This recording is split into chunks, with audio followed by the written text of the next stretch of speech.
እዚህ ቼክአፕ ስታደርጉ ስታዩ አንደርስታንድ ሊሆን ይችላል እንደ ትልቅ ችግር ያያችሁባቸው ነገር ነው?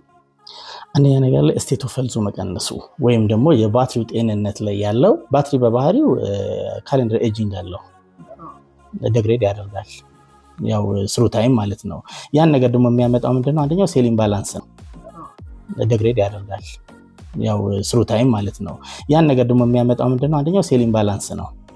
በብዛት የምናያቸው ነገር ላይ ባትሪ ላይ ያሉት ፊዚካሊ መመታት ወይም ደግሞ ሴል ኢምባላንስ የመኖር ሴል ኢምባላንስ ሲኖር ደግሞ በቃ ኢንዳይሬክት የሚያሳይህ ነገር ላይ ምንድነው የሄልዝ ላይ ያለው ጤንነቱን የመቀነስ ሁኔታ ያሳያል። ስለዚህ ስቴት ኦፍ ሄልዙ ወርዱም የምናገኛቸው ምክንያቱም ዲስቻርጅ ሆኖ መቀመጣቸው ከረንት ኮሌክተር የምንለው አኖድ ላይ ያሉትን ነገር ዲዞልቭ ያደርጋቸዋል ኢሪቨርሲብል ሪአክሽን እንዲያደርግ ስለሚያደርግ እንደዚህ አይነት ነገሮችም ክሪቲካል የሆኑ ኢሹዎችን ታገኝበታለህ።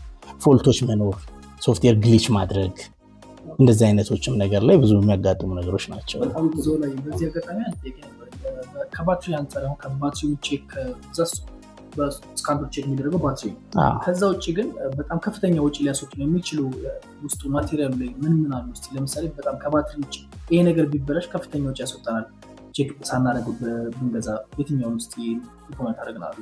ፓወር ኤሌክትሮኒክስ ያሉት እንዳለ በጣም ውድ ናቸው። ከኦንቦርድ ቻርጀር ጀምረን ኦቢሲው ኢንቨርተሩ ሞተሩ እነዚህ ሁሉ በጣም ኮስቲ ናቸው።